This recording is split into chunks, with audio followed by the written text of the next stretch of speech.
Well, the van went in and he's managed to fix it. Well, he's managed to put a new part on it in about 20 minutes. Incredible. But they've got this little cafe right next to where the garage is. So the garage is just on the other side of that thing there. And so while we've been waiting, I haven't even had a chance to finish my beer. So yeah, he said it's all done, all sorted. So now we've got some lights.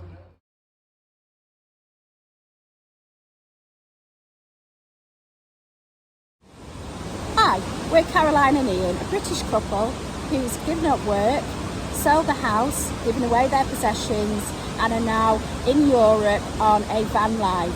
Come and join us in our journey. And so come with us as we travel Europe and see how Christian faith and van life work together on a wing and a prayer.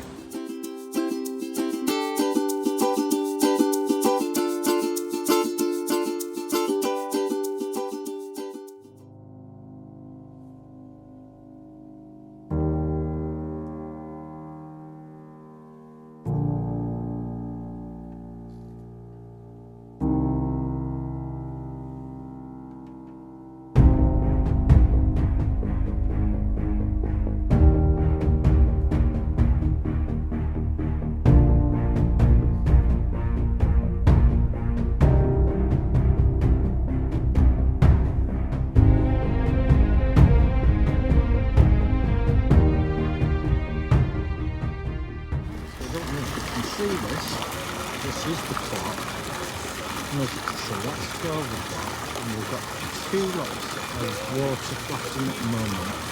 It's 4:15, exactly what time it is, but the other ones do the seconds. Absolutely fantastic. Yeah. Coming round. Just gone 4:04, so I don't know what the next one will be.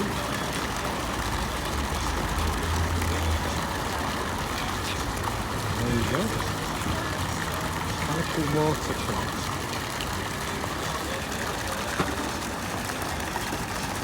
See it that way. It's at 12 o'clock. See, this one's at 4. This one's at 4:15. Goes round.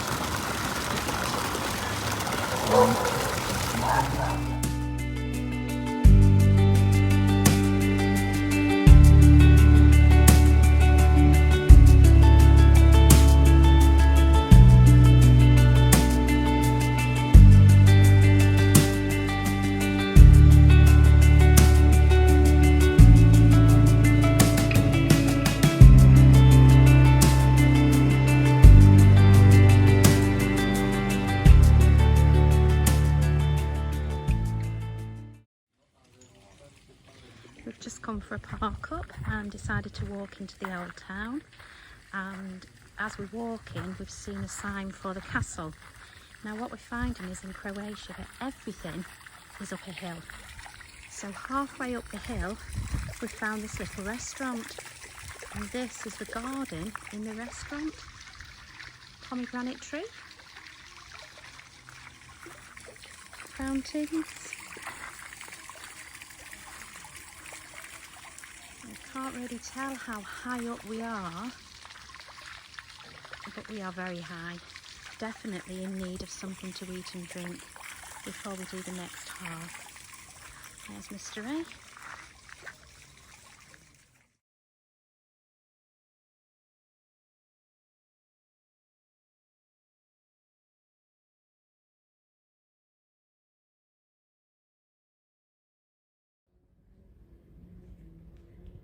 Certainly very, very, very quiet here.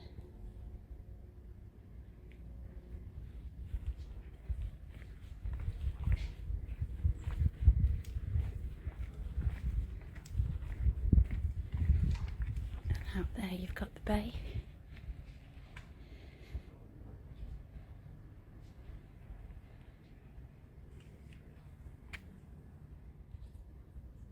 walking down here, and obviously this is more graves. And then suddenly a great big drop off. You wouldn't want to come down here in the dark.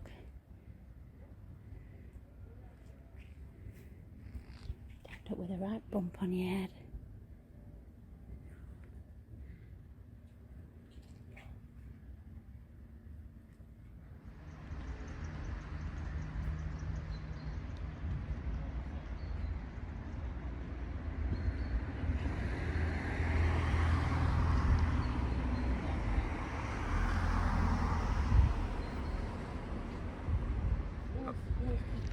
So moving from that church, we come round and we come into the harbour. Look at that beautiful sun on the water. We're going to have another lovely sunset tonight.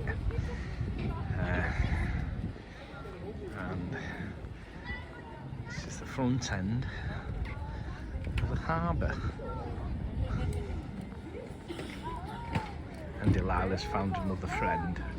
And this is pointing the other way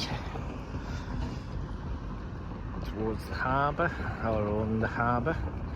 We've just gone to the end of the harbour and back, and some people have gone very excited with Dillilah. But the sun's going down. Like Caroline said to me when we were finding directions, go up this road here. And guess what it says? No camper vans or lorries allowed. So she still sent me up there anyway. You did it. I did it.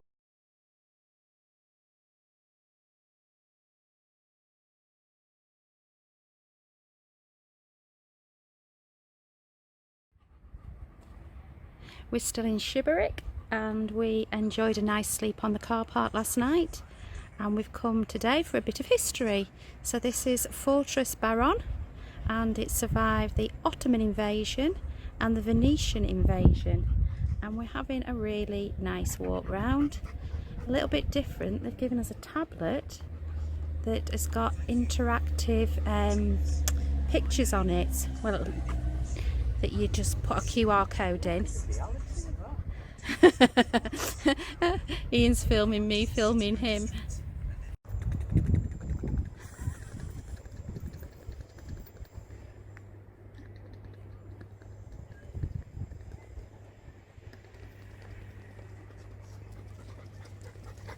Pretending to be a drone. Well, not really, I've just got my hand in the air. But look at that, it's gorgeous. Okay, don't use pull the engine. The first 4 through these magic glasses, and the last 2 in the booth from the future. Finally, I will invite you to take your place around the interactive table at which we have prepared all manner of surprises for you. We've just been listening to the history, and that fortress over there, St John's, was built in only 2 months. Every single person from the city, even the children, came up here and started to build it. Obviously the telecommunications tower came later. You can see all the islands that are touching just a little bit way out from Shibboleth. How many islands was there, Ian? 89, and it is a national park. They do boat tours, so there's a little boat going out to one. And then you can see there were 3 fortresses. The one over there, can't remember the name of. St Michael's, St John's, which is up there, and St Baron that we're in at the moment.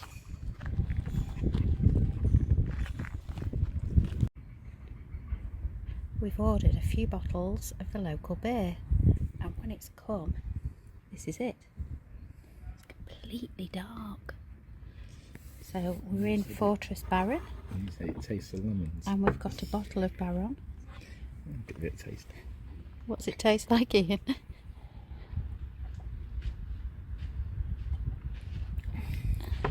If you drink it fast, it's alright.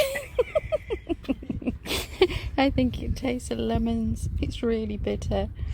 And it's also 5.3%. I don't think we'll be drinking a lot of it. Makes you realise how raw warfare was. So they started the battle on the 24th of August and they carried on fighting and fighting, and then in September the enemy artillery had made breaches in St John's Fortress, which we're going to next. And the rawness of it is that the army were fighting all night long, and there was heavy rain unleashed on the soldiers, soaking the fuses on their rifles, making warfare even more difficult. And after a 6-hour battle in the dark and the mud, they had to admit defeat. You wouldn't get wet fuses in today's wars, would you? Off to the second fortress, and yes, I am out of breath. And this is the reason why. We've come all the way from down there, walking up the hill, but the view is also spectacular. We've still got a bit more of the hill to do. There's Mr. A at the top, full of Baron beer that's kept him going. I couldn't drink mine, it was not nice, but hey ho, each to their own. Oh, and have a look at this bridge, which is also spectacular. So that island there is still part of the mainland. Yep. And then all the others that you can see It's the national park. are all islands. What's that singing? Islands in the sun again. Islands in the sun. I said, don't start singing. That is what we are. This is still part of the fortress, and I'm stood on, believe it or not, a campus. So down here is a huge underground campus. So I've just walked that way. I couldn't film because I realised I shouldn't have been down there.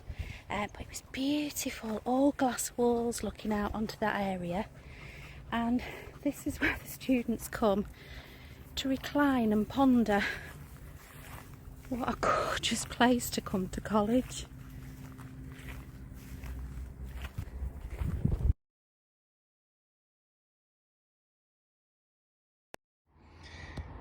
So here we are, out for the day, just to have a look round.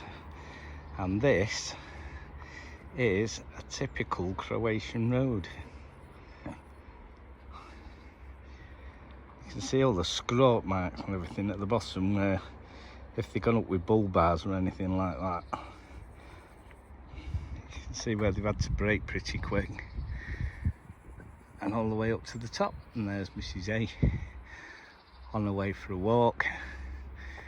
And if you have a look, we've gone from virtually down at the at sea level up to that height, and this is what they do with the roads. And you might be travelling at about this height, see a campsite or something that you want to go to, and you have to go down something like that. And this is a good one, and you think, nah, don't think so. So actually finding campsites by the side of the water is harder than you think. So what we have to do is go on Google Maps, check, try and do a road test if we can, to have a look at what the drop down to the site is like, and then take our chance. And we've come a bit of a cropper on a couple where we thought that we'd go, looked at the dip and thought, nah, give that a miss.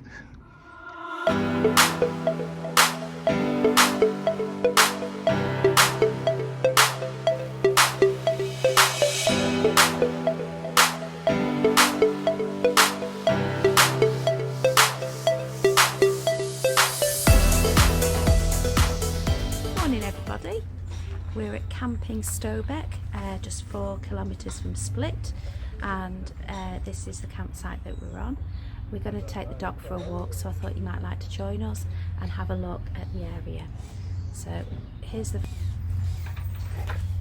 Because we're on a pitch, we've managed to get the awning out, including the fairy lights. Good morning. And they're all nice little patches with hedges between. Now, a bit of a strange sight this one, because it looks quite rural and we're right by the seaside, but we're very much in the heart of the city, so you can hear all the traffic and everything else as well. But the view just outside is marvellous. So let's go on the dog walk. Oh, you've seen this? Dr. Pimple Popper. I keep watching it, and they had a black head and I thought I'd give it a go.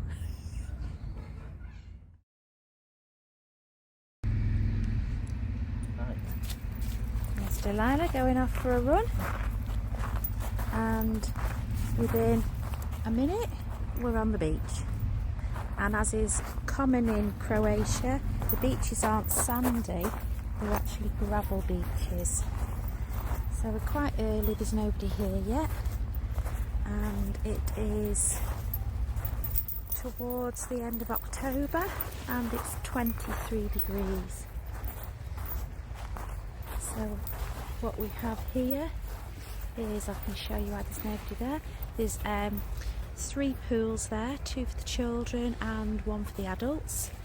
And we went in yesterday. It was freezing, but really invigorating.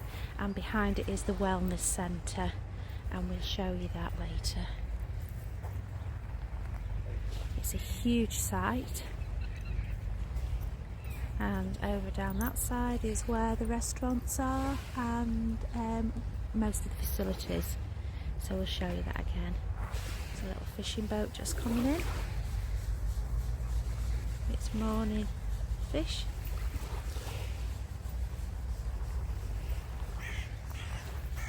And off we go again.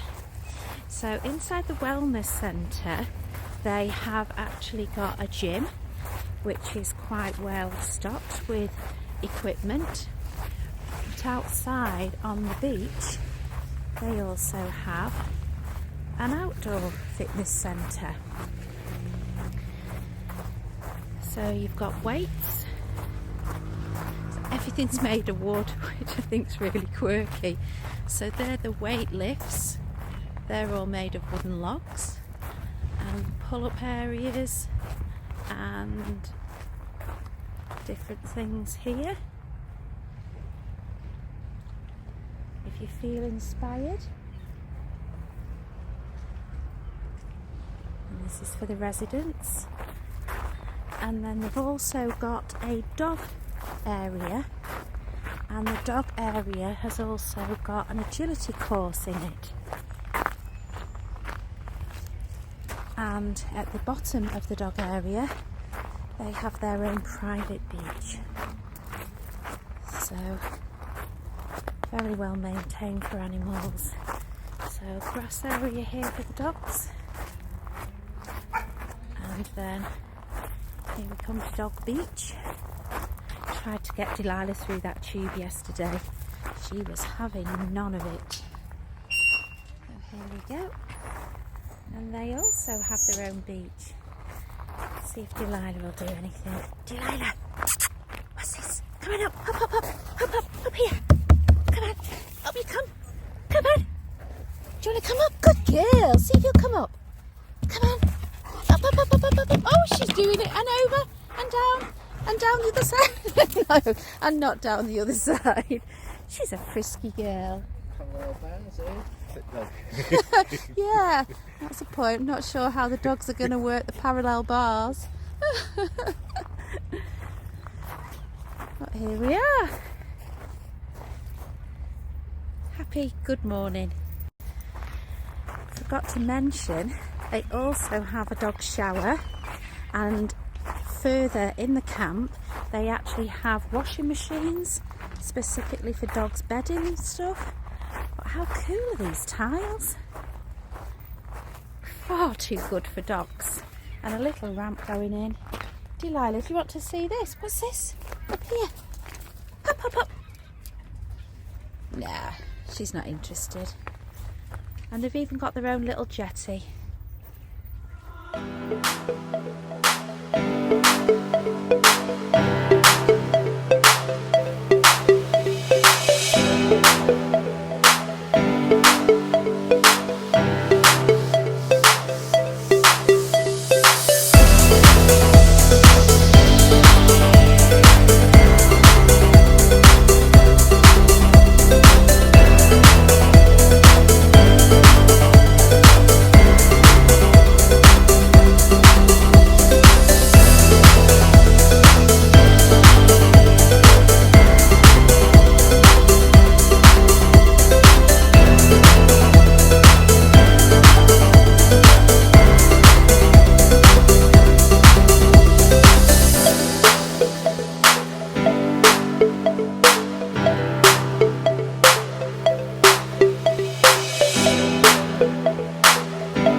It's Saturday afternoon and we thought we'd come for some sports and recreation.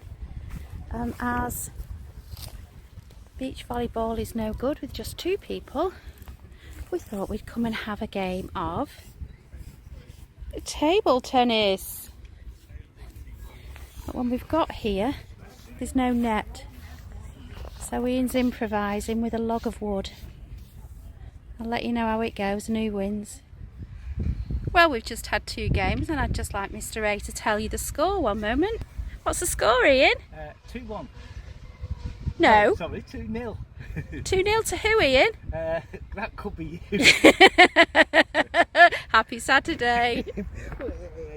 Just a word to the wise, don't play with Mr. A because he changes the rules. We have had about 14 different rules going on here. It doesn't count if you hit the wood, then it does count if it's to him. He changes the score, he says he's in the lead when I'm in the lead, and he's won by 1 score. So you know what, Ian, if you need this for your manhood... Do you want to play for the last score? If you need this for your manhood, you can have it. Ian won the tournament.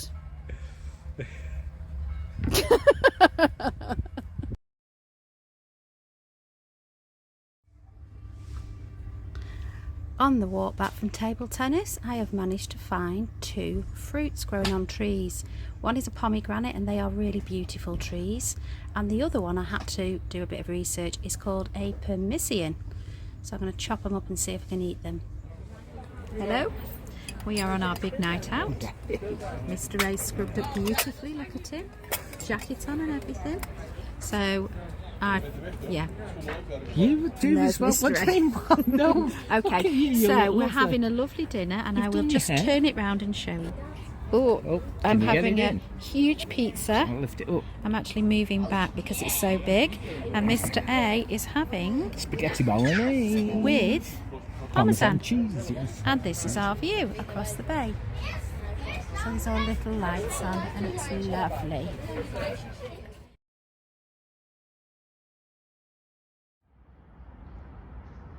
Here we are.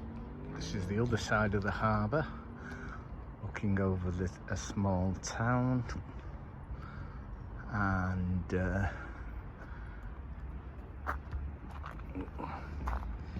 if you're listening in the background, it sounds like they're having a walking day. I think it's just the Germans again having a bit of a sing-song.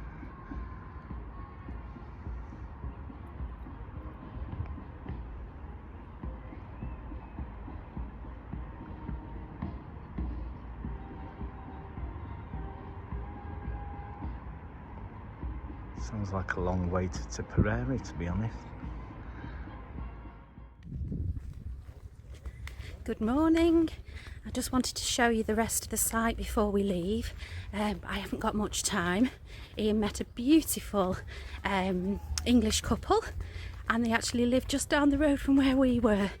So I'm rushing around the site as quick as I can. We've got 15 minutes before we need to be off, but it's well worth showing you in case you ever want to come. We're just coming up to the shower blocks now, And everywhere surrounded by beautiful gardens. Showers are fantastic. Very hot, and you get 7 minutes and they're free. And then around the gardens you've got a laundrette over there, 2 washes, 2 dries, £10. And then there is the children's park area with a stream running through it. At night time this was all lit up with blue lights and was very, very pretty. That's down to the restaurant that we ate at last night.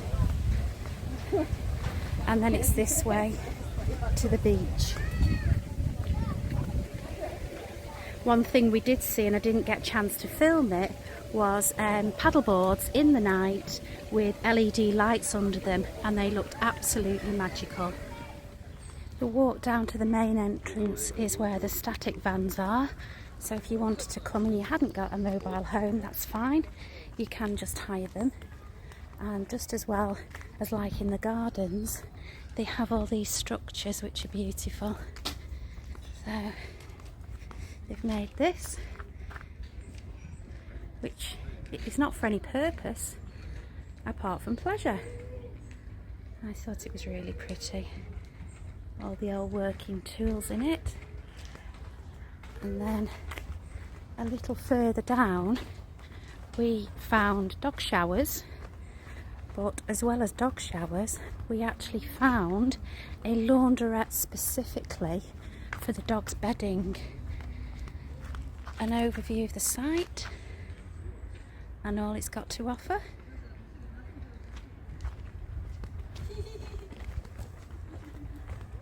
And little trucks there. You've got all these farming implements just dotted around. They have really made it pretty. Coming towards the dog washing machines. They've even put ornaments outside here for them.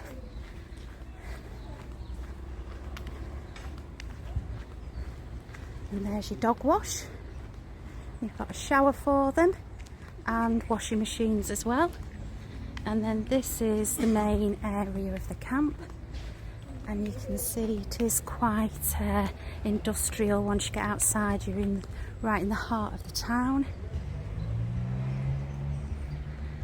We didn't find a supermarket on site, but there was an ATM machine. So I'm just going to go into the reception now and pay, and then we're off on our next adventure.